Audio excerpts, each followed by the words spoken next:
You're listening to Trademutt Radio with Ed and Dan, the co-founders of Trademutt. Welcome, ladies and gentlemen, to Trademutt Radio. That's right, the second instalment of our podcast series. Dan, what do you think? Excited? I'm bloody excited. I'm just dusted the pod.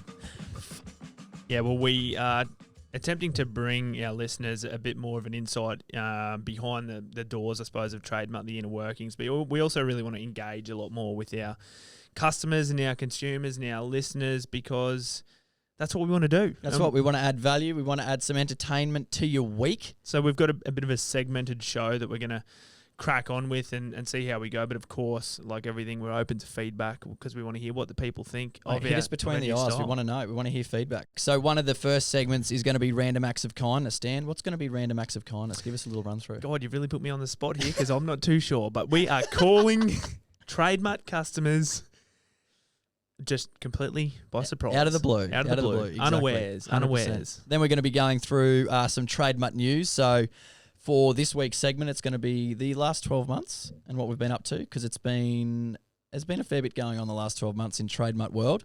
Then we've got another section close to Dan's heart, close calls. Won't give too much away now. No.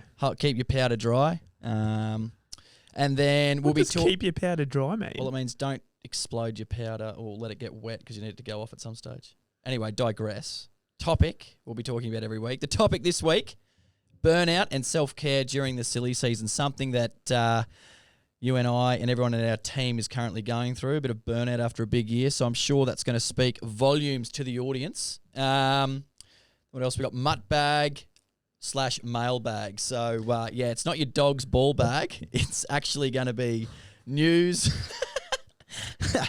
and stories from the Trademutt community. Dan? And we've got a few ready to go. We've got a couple of cracking letters, and we don't expect letters because, no one really sends snail mail anymore, but we do have a cracker here today from a very young fan. So we're pumped to be able to share some of the feedback that we hear from the community with our listeners in the hope of rallying the troops and building this community, because that's what it's all about. Absolutely, it is. And then the last thing will just be concluding the episode, wrapping it up, talking about key points. Are we going to conclude at the end? We will conclude it. At the end? And hopefully we'll see you all for episode number 2. But it is worth noting before this isn't the end of the episode. This is the intro to the beginning of the first episode, to make that abundantly clear to anyone. Don't turn off your podcast now. They've just turned off. Time jump on the dog and bone. That doesn't make sense. So is that time to jump on? Time to jump on the old dog and bone. And now we're going to get into random acts of kindness. Dan, get your phone out. So what are we actually doing here? I'm going to give you this phone number that we're not going to put out there to the world.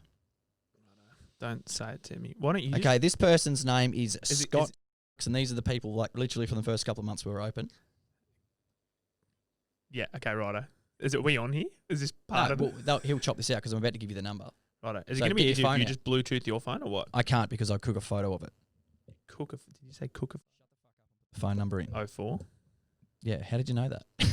322 30. Fuck, this is going to be funny. Turn his Bluetooth thing up. Righto. His name's Scott, and you're going to talk to him and say you're live on the air with Trademutt Radio. He ordered from us, I can't see the date, but fucking years ago, over 2 years ago. And say, we're ringing you up to let you know you just won a $100 gift voucher for Trademutt. Is that what they're getting? Yeah, $100. Yeah, righto.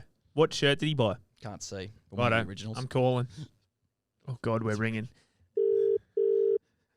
Hello, Scott speaking. G'day, Scott. It's Dan Allen from Trademutt here. How you going? Yeah, not too bad. Yourself? Yeah, good, mate. Hey, look, I've just got to let you know, you are live on the new Trademutt podcast, currently on the air with myself and Ed. Are you right for a chat for a couple of minutes? Yeah. Mate, just ringing to... Not to catch you unawares, Scotty. Yeah, we're just ringing I was just buying some flights. Buying some flights? Where are you heading to? Heading up to Newcastle. Newey, what do you want with Newcastle? Yeah. Out of all the places. To see the block contestants we work with. Oh, which bullshit. Which block contestants? I was Andy and Deb's head chippy last year. Are they the ones that are on the Light and easy ads. Light and easy ads? Yeah. Oh shit! I love that line where they say they wouldn't have got through the block if it wasn't for light and easy. Oh man, that kills me. Oh yeah, it's pretty bad ad, but so we're heading up there to catch up with those guys. So mate, that's awesome. Well, the reason we're ringing you, Scotty, is because you were one of our first customers when we launched a bit over 2.5 years ago. Oh yeah, oh nice. We wanted to ring up, thank you for your support, but also just give you a random act of kindness, give you a $100 credit on your account to pick up some of the new threads, get some more conversation started. No, $100 credit so you can jump online and get some more conversation starters down there, mate. Hopefully we can get them to you in time before the Newcastle trip. well and truly, it's not until March. Oh mate, we'll piss that in. That'll be easy. Oh. Yeah, that'll be it. I've got a couple of mates who live in Newcastle. I'm not sure if you've got a very exciting trip ahead of you or not, to be honest. It's the best thing that happened. The best thing that ever happened to Newcastle was when the Pasha Bulker ended up docked on the sand there at the main beach. Do you remember that? Did that happen? Yeah, I've been there once before, and it wasn't very exciting. Yeah. Scotty. But I feel like as soon as we get out of the airport, I'm heading an hour and a half north, so I'm pretty much out of there as soon as I can. Oh, mate, you're laughing. Last thing, mate, before we let you go, love to know how those first original Trademutt shirts went, because they were the ones that Dan and I first launched with. How did they go? I love it. I wear it all the time in the workshop. And yeah, I don't know. I love that funky colour of them. So I was like, I'll give this a shot. It's a good cause. I might as well get behind it. And, mate, that's unreal. I'm glad it's still going after. Now I'm starting to see them a bit everywhere. Mate, that's unreal. I'm glad it's still going after 2.5 years. That shirt you bought. Oh, it's a bit dirty, but yeah, bloody oath. That's unreal. Do you know what print you've got there? Do you know what print you got? I had the I don't know what it was called, but it was the pink, the blue, and the yellow. Mr. Feelgood. The original. Yeah, that's it. The OG MFG. It's awesome. a cracker. Scotty, mate, appreciate your time. I'm going to we'll flick you a note after this, get you some credit out there, and get a couple new shirts on the way. That's amazing. Thanks, boys. No worries, mate. Have a cracker. Enjoy Newcastle. Enjoy Newey, mate. Thanks for your time. Mate. Take care. Thanks, mate. Bye. Yeah. That fucking couldn't have gone any better. We're going to ring someone else? No, that's it for this. Welcome back to Trademutt Radio, except it's a podcast, not a radio show. Oh, got a message from Scott. What do you say? Oh, fuck me. Holy shit. Hey, boys, Scott here from... Just wanted to say thanks heaps for the phone call today. I was a little shocked to randomly be speaking to you guys, and I don't think I really expressed how grateful I was for your generosity. I had only gotten home an hour before your call from being in the Royal Children's Hospital with my 1-year-old daughter for the past 3 days. I was pretty flat and pretty down about how the last few days had panned out, and that's why I wanted to finally lock these flights in to try and make me feel a little better today. Your phone call has helped give me some real positive vibes, which has been much appreciated. My wife was so happy when I told her what you guys were doing. She's been battling her own postnatal mental health issues, so we have a lot of time for companies with a real positive approach to mental health like yours. So cheers, lads, and keep up the fine work. You need to text him and ask him if we can share that, but obviously. Anyway, that's fucking sick. The only thing we forgot to do was ask him what if it had worked, what conversations he started. Yeah, I was trying to jump in there, but I couldn't get a word in. Yeah, we're running out of time. He was telling me to wrap up, so I took the lead from Mikey. All right, next segment. Don't fucking stop recording. We're on fire here. Right, Trademutt news. Fuck yeah, no. That sounded awful.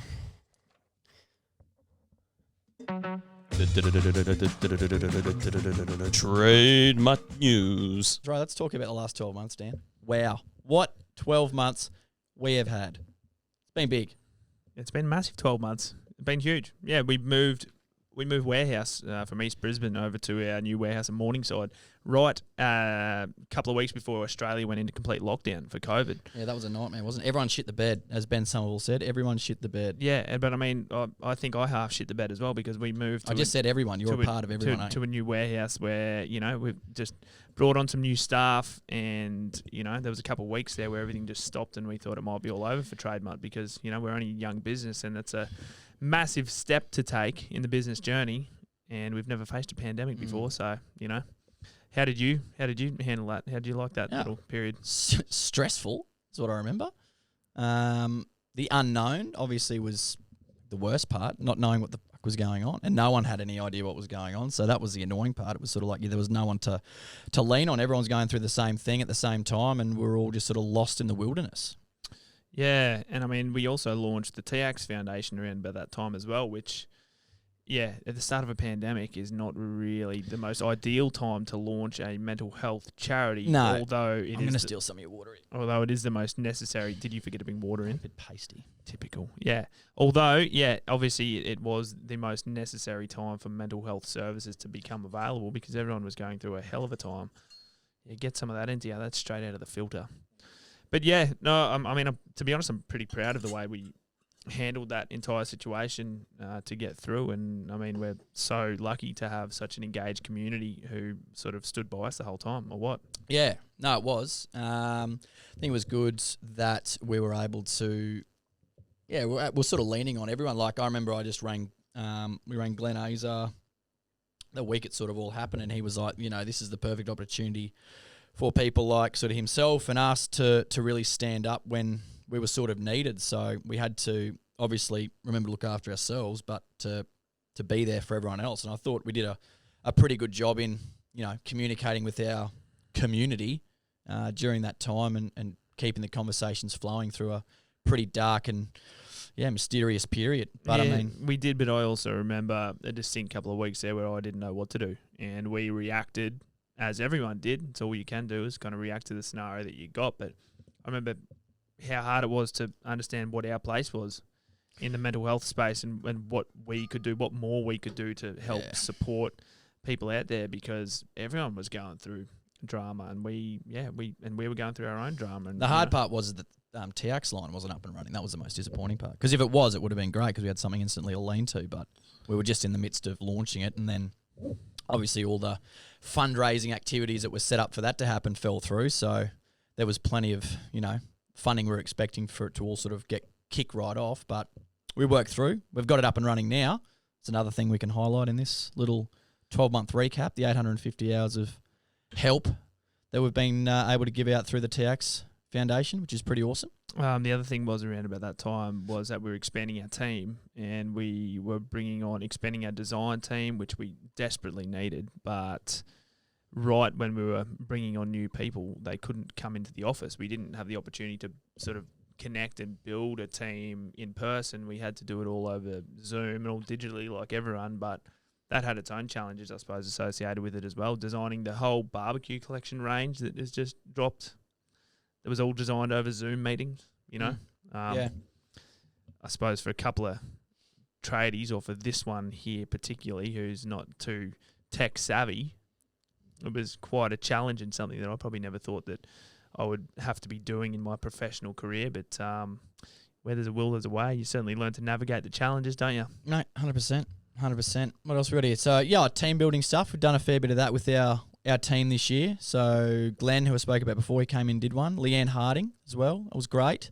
Leanne spoke about love languages and communication skills within the team. And I know we all got a lot out of that. And then with Glenn, it was talking about sort of goal setting, individuals, you know, setting their own priorities and systems in place so they were looking after themselves and putting themselves first to make sure that we could all work better as a team if we're all individually, you know, well equipped. What did you take out of it, Derek? Out of the team building stuff? Yeah. The main thing that I took out of it for me was just a bit of a refreshing approach. It's good to break up what can sometimes become monotony by bringing someone else new into the mix who can bring a fresh set of eyeballs and a fresh perspective to what we're doing, you know, around Trademutt, because we can often find ourselves in our own little bubble where we're, you know, sort of going hard and fast with what we think is the right way to do things. But just bringing an extra set of eyeballs in to give you a different perspective, or even to reinforce that, you know, some of the things we're doing is, you know, really good, you know, or finding out some things we could do better or change, because I think it's really important. I mean, you know, that ever since we started this business, every 3 or 4 months I go into a mode where I question everything we're doing and how we're doing it, why we're doing it, and what's changed. And I think that's really important. And bringing in people like Leanne and Glenn also really give us a good opportunity to reflect on that and change that and implement different strategies, whether it's mindset strategies, communication strategies, or, you know, even just perspective and outlook. So, yeah, I took a lot out of it. It's not something that I've ever been a part of much before. I mean, I've never been on a building site where you bring an external party in to help motivate or corral the troops. Have you? Oh, shit, no. Have you ever done any of that before? No. Would you recommend it? Yes, highly. Absolutely. Well, I suppose the weird thing is that most of, you know, the,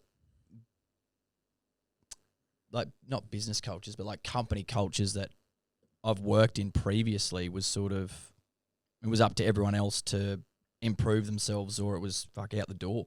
You know what I mean?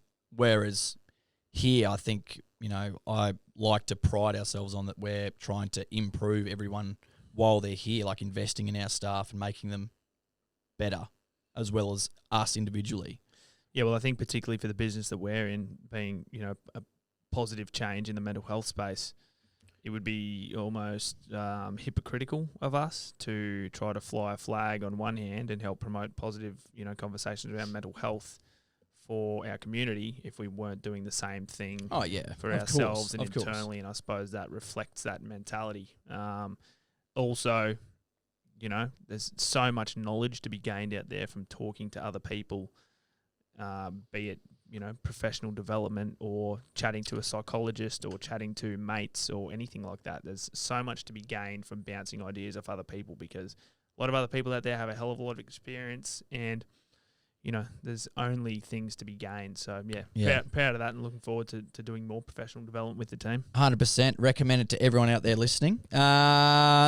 Product lines. Let's talk about Camel Toe Socks. Yeah, wow. We wanted them since day dot. Oh, my God. And people have been asking for them. I'm just going to turn my volume up here a little bit because I'm pumped about the Camel Toe Socks. So the Camel Toe Socks have come in. We've got the barbecue lifestyle range in.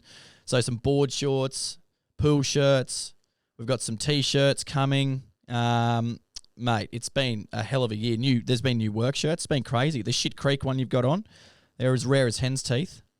Yeah, I am wearing the Shit Creek shirt. A whole lot of cartoons designed by Sean Leahy, who used to be the cartoonist for news publications like the Courier Mail.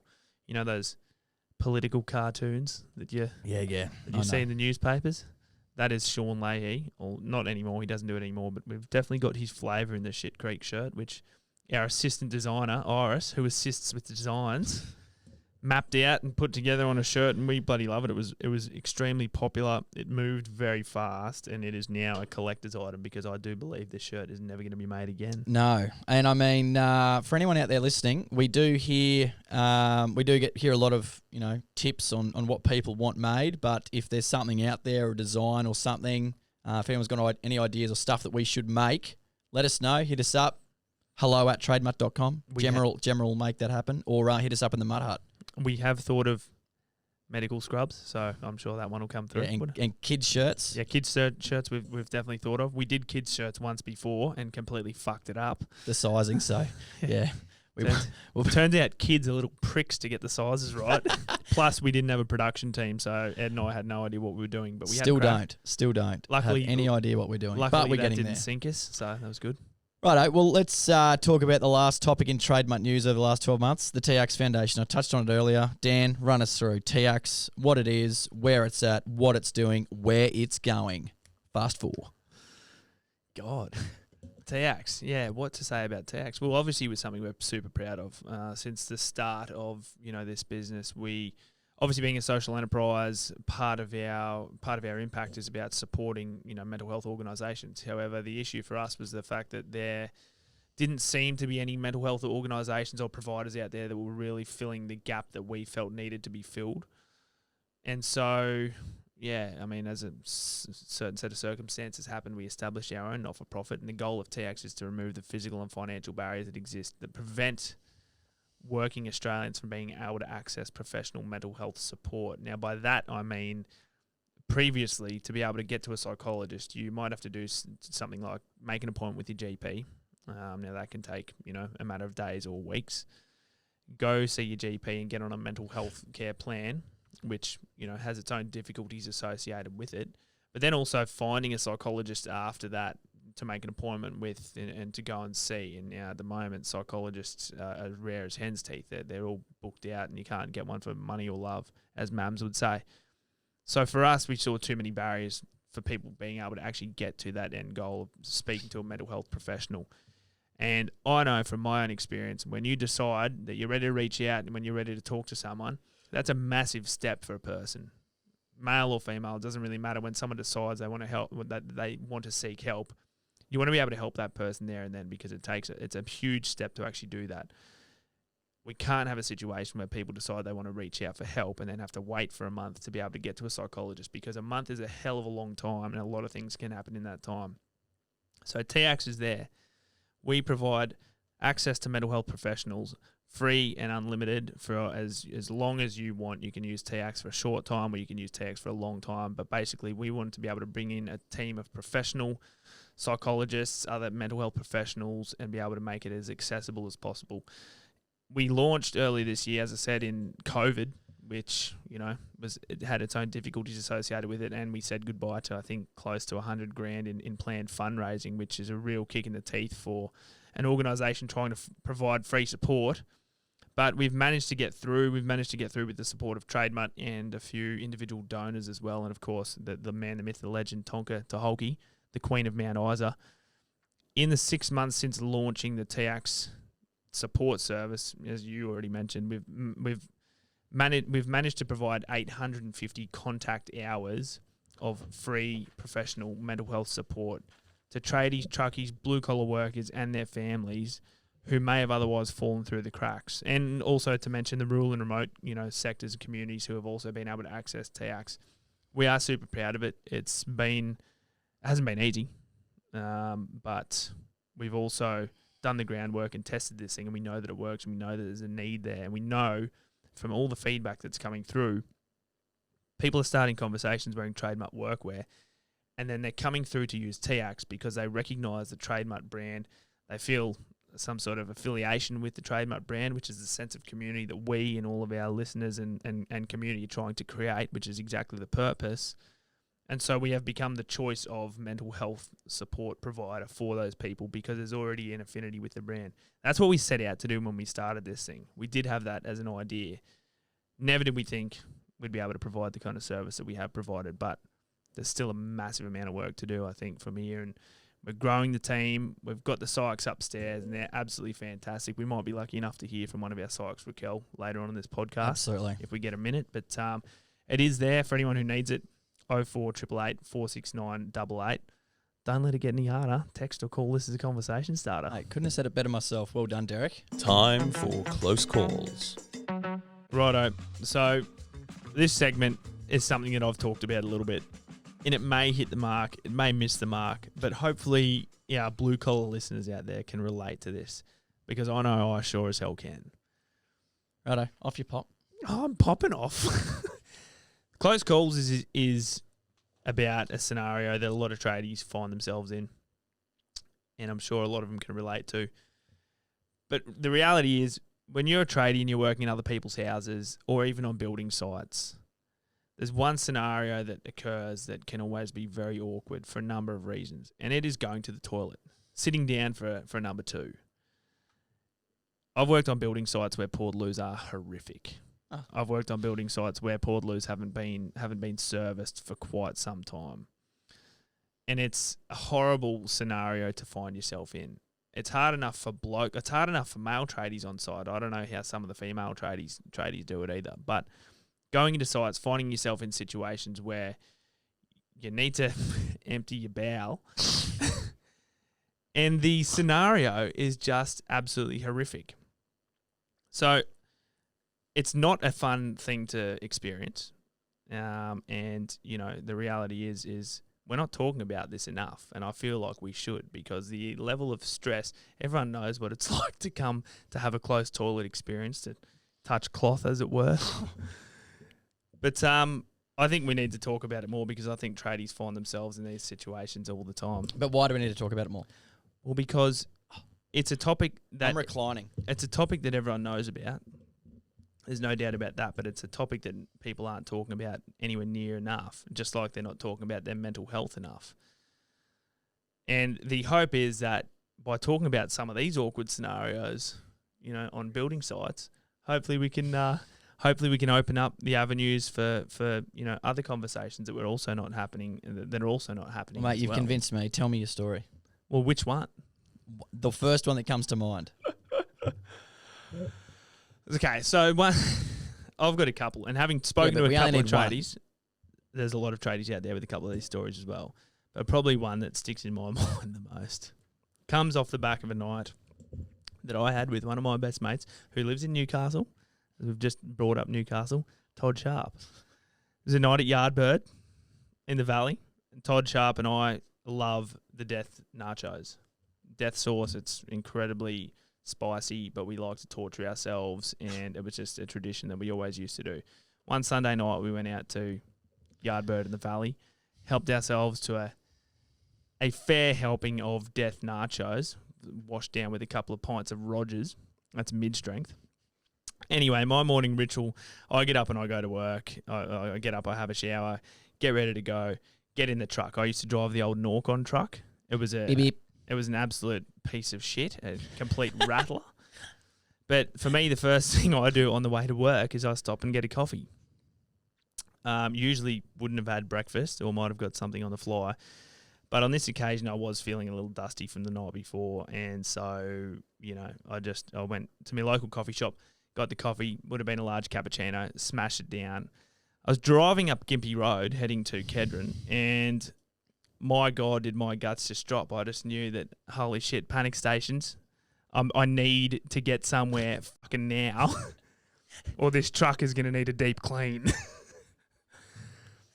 And it's when you're working out, when you're not working, when you don't know particularly where you're working, because you're always going from job to job, you don't know where the toilet is. You don't know where your next opportunity is going to be to go to the toilet. Worse if you're working in someone's house that you don't know and you've got a scenario where you need to, you know, to do this. It's horrific. And so I'm tearing along Gympie Road, driving this truck like it was stolen. Got tools in the back that weren't tied down and probably screeds that were flapping about. But obviously the first thought that would have come to my mind was like, all right, Macca's, or like, you know, a servo. My God, please. Driving up Gympie Road, and it wasn't the Golden Arches that popped up, but it was the Hungry Jack's sign. Is Hungry Jack's 24/7? I don't think it is. I'm not sure if there's some I think are. I'm not sure if Hungry Jack's is 24/7. Anyway, this one definitely presented itself. And you know the thing with this scenario?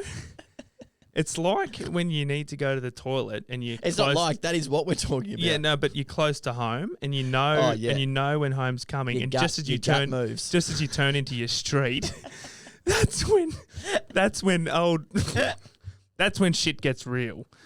So Hungry Jack's, the sign came up in the distance, and this truck, I had my foot flat to the floor, but it would have been going all of 45 k's an hour. And really unsure as to whether Hungry Jack's was even open at that time of the morning, because it was early. I was just praying to God that please let this be open. Anyway, hooked it into the driveway of Hungry Jack's, and in that old truck that I used to drive, there was a lot of bumps, let alone when you're going over those stupid speed humps that they've got in the car park of Hungry Jack's. Basically drove this fucking truck straight through the door, basically parked the truck in the disabled toilet, got out of the truck, left the keys in the ignition, pretty sure the truck was still running, and I crab walked my way from the truck. You know the walk I'm talking about, don't you? Where you tuck your hips underneath your body and you're just holding onto everything for dear life. Crab walked my way into the disabled toilet of Hungry Jack's, and my God, did I give them a different kind of whopper. I'm pretty sure the toilets had just been cleaned. I still don't know if the shop was open or not, but it was horrific. I only just made it, and my God, was I sweating bullets. And that feeling of anxiety is obviously a different kind of anxiety, you know, than the one that we talk about in the mental health space. But it's still fucking real, and it is still there, and it's scary as shit. And I spent, 20 minutes in that toilet with death sauce pouring out of me. And yes, it stung twice. But you know the most awkward part about those scenarios? Is when I left that disabled toilet, I had no intention of buying anything. Not any intention of buying anything.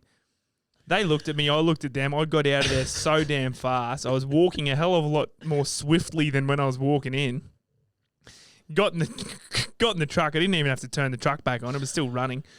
And took off out of there. But I remember getting to the building site that morning thinking, that is just horrific. Like, that is the most horrific situation I've ever been in. And don't worry, I've got plenty more of those stories. But I'm yeah, crying. I mean, I'm sorry if that is a disgusting thing to talk about.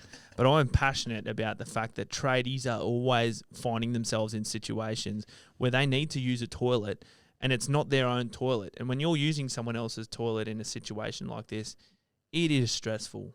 It is horrific. You know what I mean? And I've been on the other end of it. I remember as a kid growing up. Mate, save them up. Stop giving them No, all I away. remember, I'm not giving one away. I just remember as a kid growing up when we had the painters in to paint my grandma's house. And I remember Mum saying, "Ooh, I don't want those painters to use our toilet."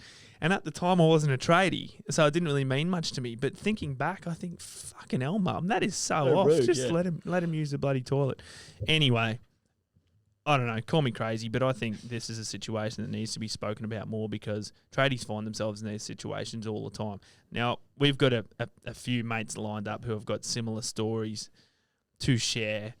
But if there are any tradies who can relate to that sort of a story And have a yarn. and have Hit a us yarn, up. hit us up. But the most important thing is if you've got a shit story or a close call like this that you're willing to talk about, we'd love to hear from you. But if you're going through any other kind of shit and you're not too willing to talk to us about it, please text TX because they are there for if you're going through shit. And that's 04888 469 88. Lovely. Segment. All right, that was great.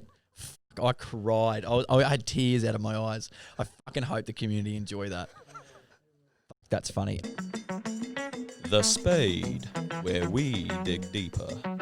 Topic for this week, Dan. Burnout, self-care during the silly season.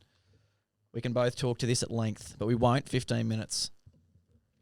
Yeah, well, look, obviously we've been going pretty hard around here, and I was talking about before about the bubble that we're in, but you know we're pretty intensely trying to grow, you know, a sustainable business that can also help fund free mental health support. But you know, the reality is we have been burning the candle at both ends for ages, and we've been working weekends. You know, we've shifted offices, we've done all sorts of stuff. We travel, although we haven't been traveling as much in COVID, but we travel around and we talk to people. Here, sling us a bit of that water. I am dry after that close call story. But yeah, I mean, I can talk about this from a place of mismanagement because I have been mismanaging myself throughout this. And it probably goes... What's an explanation of that? What's an explanation of mismanagement? How would you describe that to our listeners? Well, I've been aware that I have been burnt out, or I've been aware that I've been tired and probably struggling a little bit. And this year I've had, like everyone, you know, has had, we've had a whole lot of external factors. I mean, on the work front, work's been fantastic. This community's great. You know, I feel like we're making an impact and all that sort of stuff. But in my personal life, I've had just one thing after another this year. And I thought I was sweet. I thought I was fine.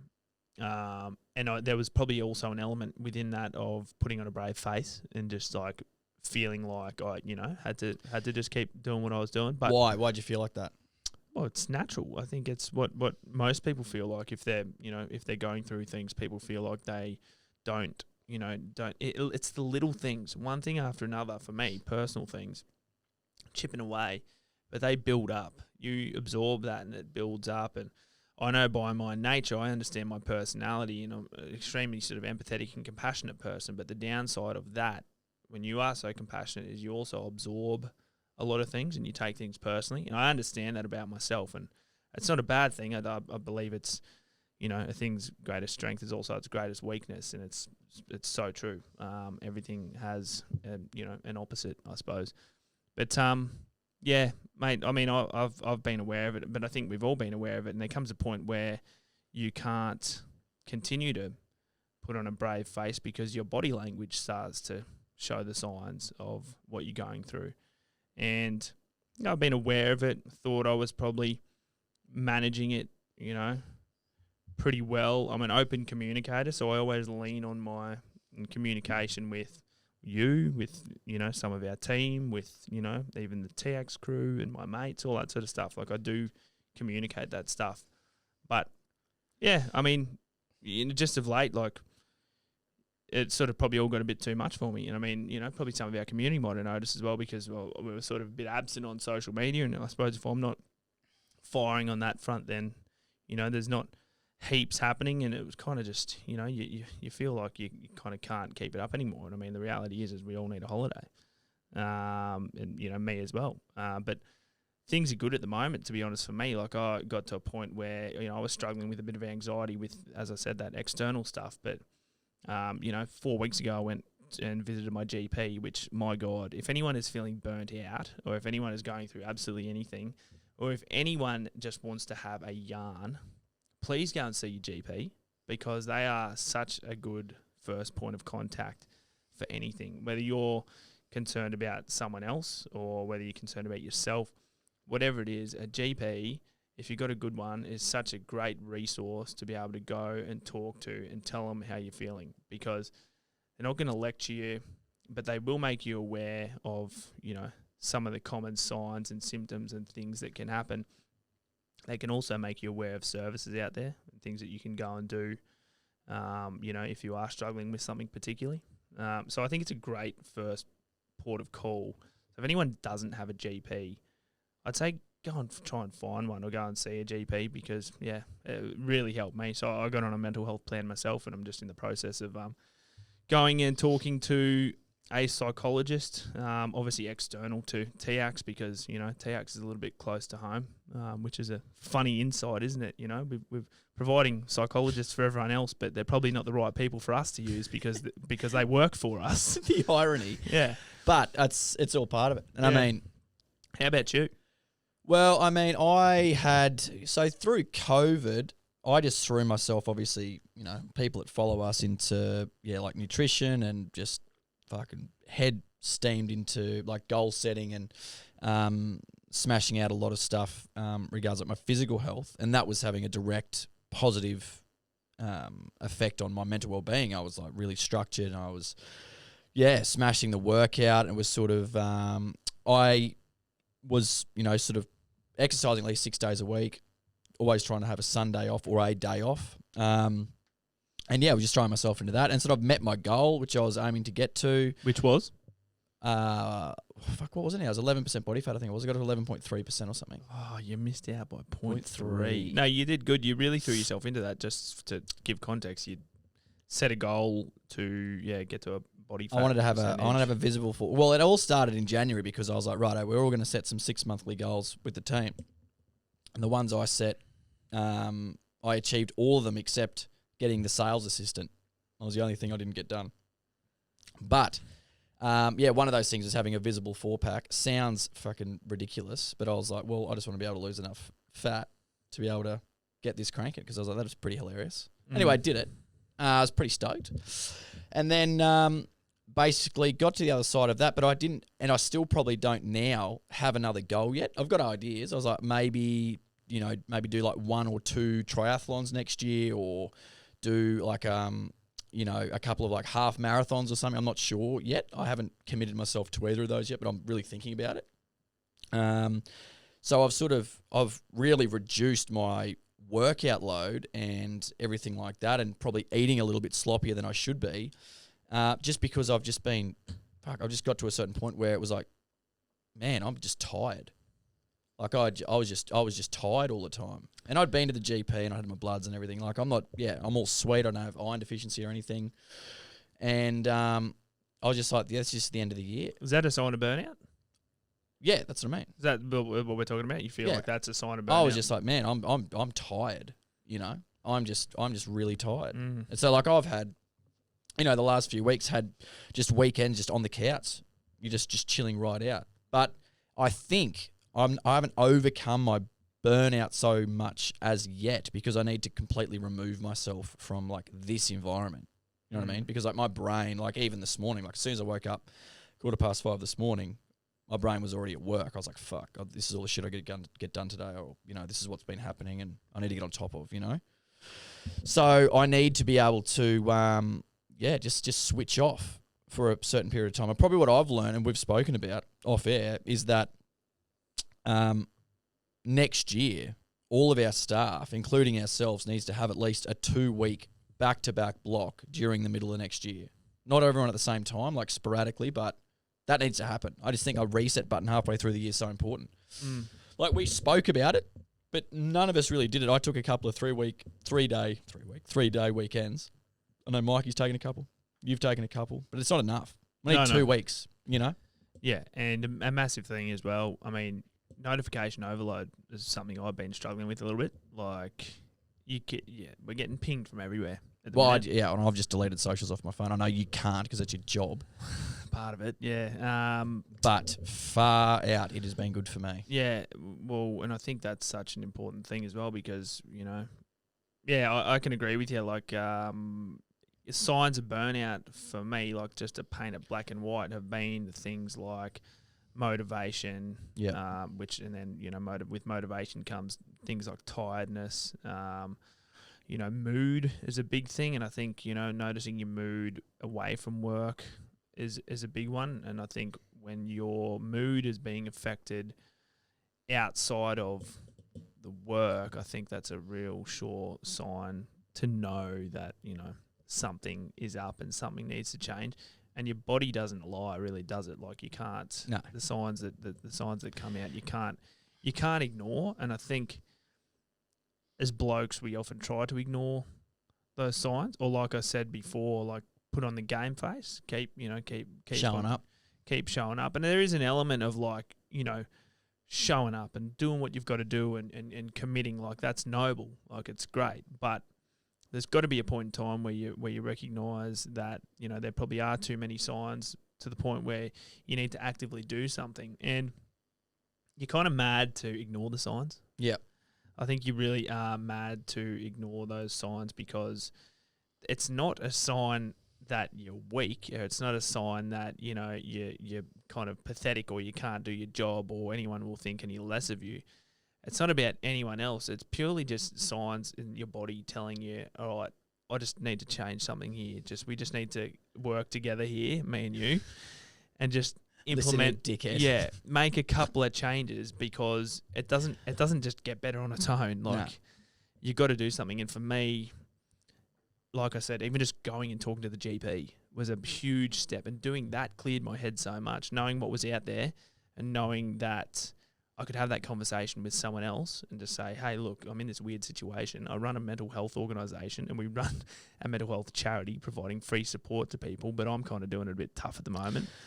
Yeah. Like, that's a kind of a weird position to find yourself in, even though we know better, even though I know better. But, it just goes to show, like, it's not struggles with mental health. It's across the board. It's everyone across the board, and it is that spectrum. And mate, I've learned a lot about self-care and even simple things like, I would not consider myself as, any kind of alcoholic, but, there's probably a good little period there where I was going home and having a couple of beers a night, you know what I mean? And 2 beers isn't that many beers, but it's that habit of going home and going straight to the fridge and cracking a tin. Fraser Island bird call. Yeah. And it may only seem like a small thing, but I think even just for me in the past few weeks, cutting out any in midweek beers, I have felt, the rewards of that in a big way. Yeah, I think the other thing that we, talking about holidays and stuff like that, I know Mike's talking about time, but I just will add this last point, was most of the time when I was an apprentice and stuff like that, I hadn't budgeted for a holiday. You know what I mean? And when holidays would come around, I'm like, holy fuck. Barefoot investor. Mate, looked at our Smile account the other day. I'm smiling. It is the best thing since sliced bread. I'm telling you. Anyone out there that hasn't read that thing and hasn't implemented it, got rocks in their head. Changed my life. Changed my marriage. Saved my marriage. Nah, it didn't go that far. But, I mean, it is just incredible. Because I've got the option now to be like, sweet, it's already taken care of. I just got to take time off. You know what I mean? And you still get paid for your 4 weeks every year, boys. Well, you know. if you're lucky. Yeah.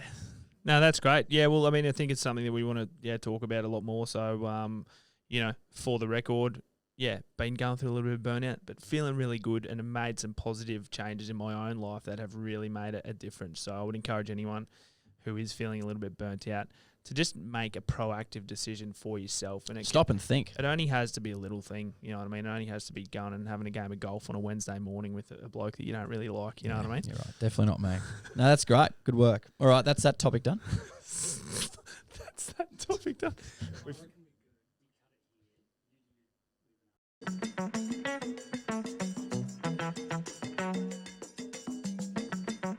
Welcome back to Trademutt Radio. All right, all right. Not bad. I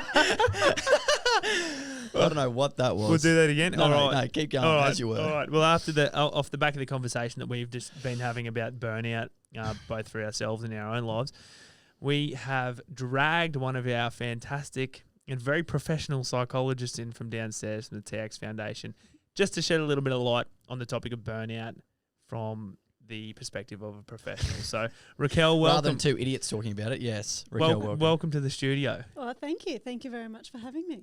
Hopefully this will be the first of many little cameos on these velvet couches. But Raquel, how do we pick up on the signs of burnout before they happen? Yeah, so basically with burnout, the best way that I can describe burnout is it's kind of like if you think of your brain like an electrical circuit. And when you have a lot of stresses, if you think of that as in a lot of like machinery or tools that you're plugging into the electrical circuit. And so what happens is when you plug too many in, the electrical circuit, it overloads. And so there's certain signs that are quite typical with burnout. The first one is really emotional exhaustion. So waking up with a feeling of dread in the morning, any task that you attempt to take, you just feel emotionally exhausted. You don't want to do it. And then another one of the typical signs is overly critical. So snapping at your loved ones, snapping at co-workers, and just being incredibly critical, which isn't typical of what your personality would normally be. And then the last one is confidence. So losing confidence in your ability to even do the most simple of tasks. So the way that if you can kind of think of it as a metaphor, so if you overload the circuit, then it will start to burn out. It will short circuit. So what you've got to do is you've got to take some stresses away. And the way to do that is to be able to stop thinking about those stresses. So a lot of self-care, being able to, a lot of people go to the gym, go for runs, do some meditation or yoga. Remove yourself from it. Yeah, so that's the second question. And I mean, I can relate to everything that you've just said. What I will ask that's not on the list here, curveball, first of many. I love throwing them. Hope you like catching them. Hope you got your baseball mitt on.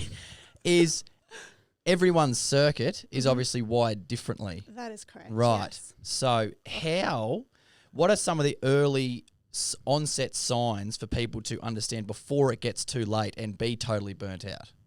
Yeah, that's a really, really good question. So I think some of the earlier signs were, I guess, if, everyone's circuit's different and you got to know yourself. So if you are finding that you are acting out of character, you're being quite snappy, things that you normally would find joy with, you're not finding joy anymore, and you're being really emotionally drained. Those would be the signs for each individual to see. That's what I've been going through that currently. So I feel you. And do you think often it's other people around you who can also spot those signs, or maybe even before you can? Absolutely, yes. A lot of people comment that it'll be like their partners or their friends that will say, geez, you've been really grouchy lately, or you've been so critical of me lately. And that will often be like one of the first things to go, oh, wait, have I? Yeah. Is there a period of time, we're completely ad-libbing now, but, because I feel like, when it comes to burnout, you can feel emotionally drained and you can feel sort of stressed for a short period of time. But at what point in time does it become, a temporary thing that may just be something passing and something that's more a longer-term sign of burnout? Yeah, that's a really, really good question. So no, I asked the good question. Don't tell him he asked the good question. You're both asking very good questions. We better get a packet of gold stars in here. Yes. So the difference between burnout and stress. So typically, if you think of it, burnout can consist of like a really big stressor. So if you think of it like that circuit again, if you've got like a really heavy machinery that's drawing a lot of electricity from that circuit, then that can cause burnout. But typically it'd be a lot of different stresses that happen a lot over a long period of time that would cause burnout. So maybe if you've got like a sole trader, so the sole trader is working on the tools during the day, doing all the books, trying to do the marketing for the business as well. There's all those little stresses that they're constantly doing and not giving that circuit a break. So constantly plugging in all of those things that are draining that energy. I tell you what, the electricians in this who listen to our podcast, it's certainly going to be clued up. Be like, oh, yep, get that completely. Not sure about the plumbers. What about? I'm sure there's a plumbing analogy we could use. Yeah, come on, let's go there. Let's go there, Raquel. Are you hearing that whizzing noise? Yeah, I did get a little bit of that. What is that? Don't know. Turn that Bluetooth off. Maybe it's your phone. Wind that down. That'll turn it No, back wind on. it down. It's off. No, down. It's not connected. Is it gone? Yeah. No. That's really annoying me. What is that? Who knows? We better forward, John.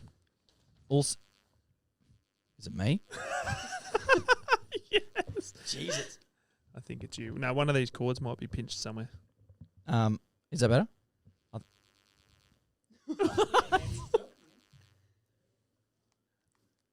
Hello. Yeah, it's still whizzing. We're whizzing. I can't hear it now. Right. Okay, it's stopped. As you were. So we can just cut all that bit out. So this post whizzing, we're on. We're post whiz. If you hear it again, though, just yell out because that's going to piss me off. Managing burnout when you're deep in it. Yes. We touched on some things, but you talked about yoga, meditation, going for a run.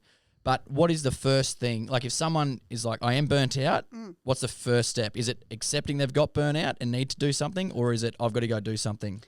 Yeah, I would say it's definitely I've got to go do something. So if we're still going back to that electrical circuit, it's turning off. So being able to have time where you don't think about your stresses. So if you need to veg out and watch some TV, or you need to, do something to make you switch off from those stresses, it's really, really important, because if you keep constantly having those stresses and constantly thinking about it, constantly putting that energy out there, that's when burnout can get really bad. So depression is often linked with burnout. But, you could see things like, someone breaking down on site and just completely into a big blubbering mess and not being able to get control of their emotions, or someone having a panic attack. So it's really important to, when you start to see, oh, maybe I am having burnout, you really need to take that time to try and not think about your stresses. So even if that involves, vegging out and watching Netflix. Yeah, binge watch. How important do you think it is? Because you talk about, all types of things like meditation, all the healthy stuff. The standard ones that do get It's thrown not around going a and lot. drinking 30 pints. It's not on there. Physical exercise, yoga, meditation, Yep. other things, like for me would, be going and seeing a gig, like watching Not wax. Is it wax again? live music. Maybe, right? Maybe. I don't mind wax. I actually live with a bass player. But how important do you think it is with whatever it is you do, whether it's having some downtime, Netflix and chilling, or, whatever it is that may be that you choose to be your downtime, making a conscious decision to allocate that time and tell yourself that, okay, I'm choosing. Yeah, but is this question preemptive to burnout? Because this is where my question was going. Is this making sure you don't burn out, or is this once you are burnt out, you're taking measures into your own, making changes? Well, it could be both, right? Because either way, a conscious decision is healthy. Yeah, but what I'm saying is, how do you ensure that you don't get burnt out? I think you got to make the conscious decision before you completely burn out. So, just like with electricity, when the lights start to flicker, that, oh, maybe there's going to be an electrical overload. It's knowing those signs before you have burnout. Because once you've experienced that burnout, some people might not really recover very well. Like, you can think about people who They can't go back to their business. They have a complete mental breakdown. Some people might be in a really bad depressive slum for years. So you don't want to get to that burnout. You don't want to have drained your brain so much that you burn out. You really want to make that conscious effort, that conscious decision before you get to that stage. Brain drain. Brain drain. We don't want to go there this silly season. Well, am I right? No. Are we right? Am I right, listeners? Yeah. Am I Toot right? your horn if you think I'm right. No, I suppose, yeah. I love analogies, Raquel, and I think thinking about the electrical analogy, I suppose, you know, if you've got some flickering lights or, you know, you need to unplug a couple of things, it's far easier to do that before the entire house circuit completely fizzles out and you got to just rewire the whole thing, because that's a massive job. That's And it. sparkies are not cheap. That's it. That's exactly it. You don't want to get to the point where you have to rewire everything. That's exactly right. Yeah. Love it. So Love making, it. like you were right, Dan, making that conscious decision before is really, really important. Yep, absolutely. So Raquel, let's get some of your top 3 tips. Right, another curveball. It's not on the list here, but I'm throwing it at you. This could be You anything. caught the last one, so you'll probably catch this one as well.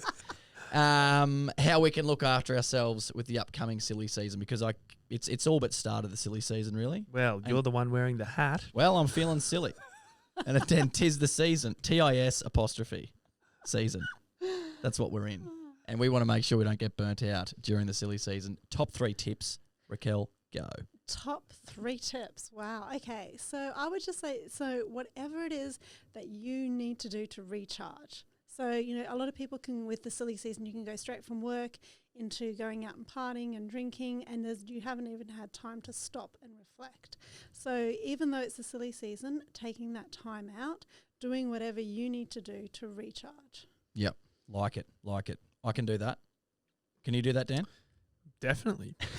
I can make a conscious decision to do that, you know? There you go. But I also feel like I probably will make a conscious decision to have a little blowout. Yeah, I'm definitely. Yeah, 100%. Because, you know, I mean, I think it's okay in moderation sometimes, you know? Oh, absolutely. And that's how a lot of people do relieve stress. Because sometimes when you're having that blowout, you're not thinking about that stressor. So your brain's able to recover. As long as you understand your body and the effects and ramifications And the horrible 3 days you have after it. of your behaviours. Because if we're making conscious decisions to do something, it means that we also understand the outcomes and the consequences, you know? So What's the cost? That's right. what is the cost? Have you got 2 more? I Good don't know, because curveball. it depends. It really depends on the person. So, I mean, really, the take-home message is just having some time to recharge. Yep. So I don't know, I guess another one could be having some time by yourself. Yep. You know, especially in the silly season, not, you know, thinking that you have to see everybody all at once. I will second that, because I was about to chime in and say I've got one, and it's just that. Sometimes, and we wrote about it last year, sometimes the family overload or, you know, the expectations around silly season and all that sort of stuff can just be too much. And, you know, if you've had a massive year, which the entire universe has had a massive year this year, if you're not feeling, you know, like you can tolerate or handle, you know, the potential family dynamic, which can blow up a lot, then there's nothing wrong with making that conscious choice to maybe avoid it this year if it's the best thing for you, right? Absolutely. And especially if you're suffering burnout and getting really critical, it's probably best to take time out rather than go to that family function and cause some trouble.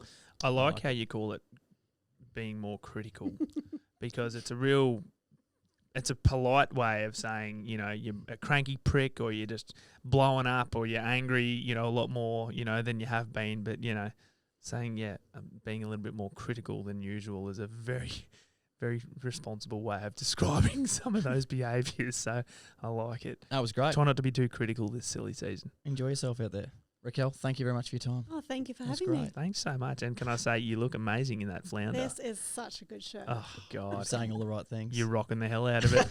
We'll see you on the couch next time. Yes. Thank you.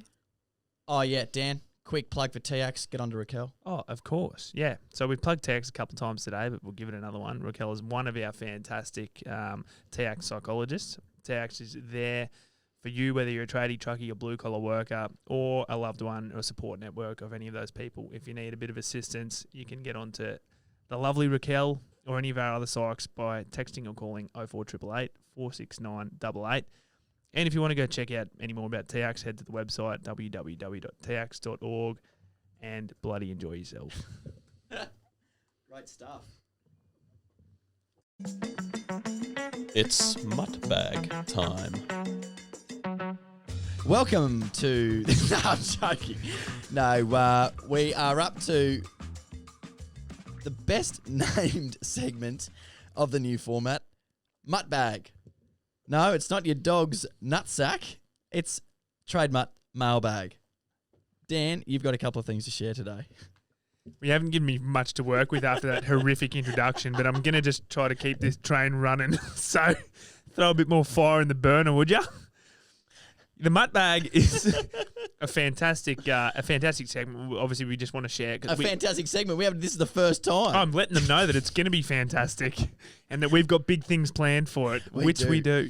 Always. And their segment couldn't have been more perfectly timed because the first week of Mutt Bag, we have a handwritten letter from one of our youngest fans, and it's phenomenal. We want to share it with everybody. So just on the zoomed in camera here, because I'm holding it up, it's a physical letter, and it's covered in dinosaurs. A Stegosaurus, I do believe. Who's it from? It's from a young fella called Jack Marsh, and I'm sure they won't mind us talking about this. Jacko, you champion. We really appreciate you sending us a letter, mate. We do, but Jack, for context, Jack Marsh is the son. He must be about 4 years old, I'm going to guess. We'll go with that. He's the youngest, or he's the son of Carly from Bairnsdale Horse Centre, who was behind the Dolly's Dream shirts, along with obviously Trademutt and Dolly's Dream. But yeah, Carly facilitated the whole thing, and young Jack has become a real big fan of Ed and I. I wouldn't have a clue why, because I'm sure there's far better idols / people to look up to out there. Although we don't play rugby league, so we do have that in our favour. This right here in the Mutt Bag, and I know people listening can't actually see this, so I'm going to do my best to describe all of this. Yeah, you've got to pretend we're on radio. So the letter, what do you mean pretend? We are. Sorry. There's no pretending. This is so it's a standard envelope, and it's got a dinosaur. It's a T-Rex, a couple of different dinosaurs, a few crossbones, what looks like noughts and crosses stickers, but basically a whole bunch of stickers from a young bloke, and these would have been his most prized possessions. Those stickers, I have no doubt, right? He's put a lot of thought into this. On the back it says Jack. You can tell that he's written it on his own because the K is back to front. And on the front it's been really, really well addressed to Trademutt. I've just put our address up on the camera, so please don't send us any anthrax. Inside, this absolutely makes my day because obviously there's a bit of information about Dolly's Dream and Tick and Kate Everett, which is awesome. But this was awesome, right? Because let me open this. It says, thank you for the card. Oh, hang on. How's that? Is that backwards? Yeah, I'm not no, you sure. can see that. Thank you for the card from Jack, right? So that's his message. And then what else have we got in here? This was the best bit. Yeah, this was the best bit. So hang on. The first one is probably better. So here, I'll open this up. He's printed out. In colour, by the way. colour, Carly's going to be spewing because all her ink is out of her printer. It's a A4 printout of the Mr. Feelgood print, which is the OG. Yeah. So he's nailed that. And he's got the Trademutt logo Front and centre, which is just, this kid's got a future in graphic design, brand marketing or something because he's absolutely nailed it. It's all centred. We were chuffed with it. And then finally, the pièce de résistance, a picture of us, a picture of Ed and I. The next photo we get like that, Jacko, you're going to be in it, mate. Oh, I would hope so.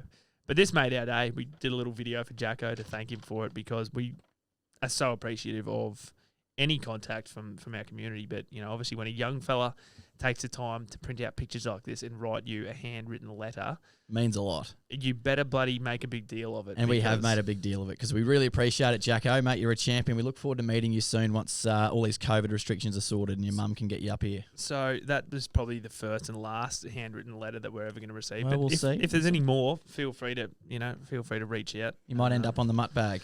And another little message that we wanted to share with everyone because it really seriously is so cool that we just received the other day is from, I'm not going to name this bloke because, I'm just going to read out the message. So, young fella who sent us, "Good morning, folks. Well, my first day wearing my Trademutt shirt, and what a response. I just stopped at Home Straight Takeaway, Alexander's Road, Morwell, for my morning coffee. Within 5 minutes, I had 5 different people ask me about, what is your work shirt about, mate? Just incredible response of striking a conversation with people I don't even know. You're onto it, Ed and Dan. You boys are onto something here, boys. I explained the story behind the shirt. For me personally, it's a real uplifting 5 minutes, and I haven't even got to work yet. Just speaking up, opening a conversation. It was a beautiful experience, and I only had the shirt on for 15 minutes. Incredible response. Stay safe, legends. Regards." Now, this has been screenshot from Facebook, and it's a comment on something, but it was tagged with us. And this was 3 hours ago. And then there's a comment below it an hour later from the same bloke. Just got stopped by another bloke, asked about the shirt.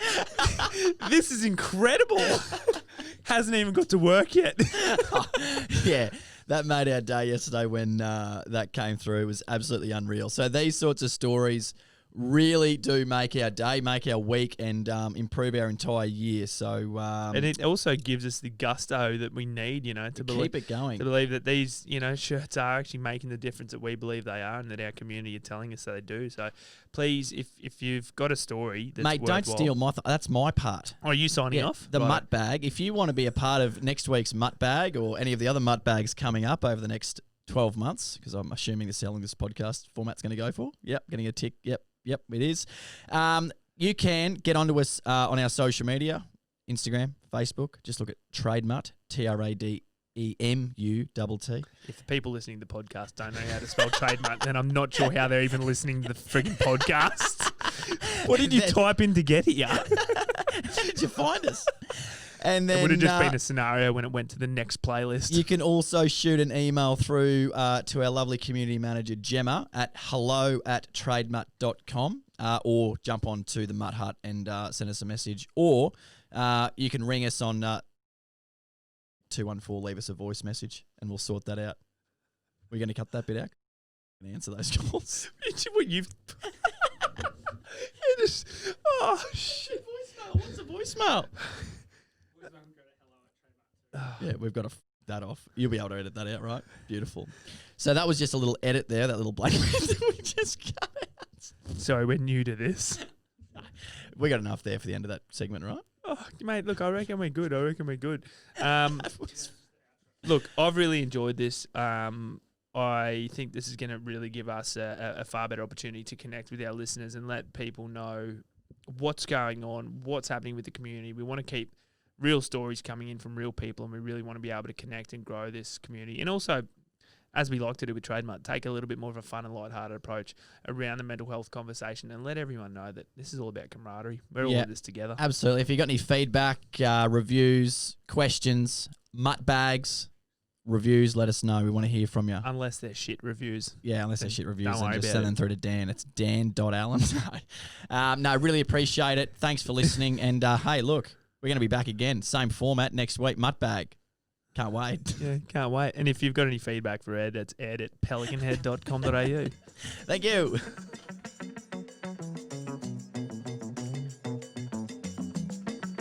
To get in touch with us and share your stories, email us at hello@trademutt.com or send us a DM on Facebook or Instagram.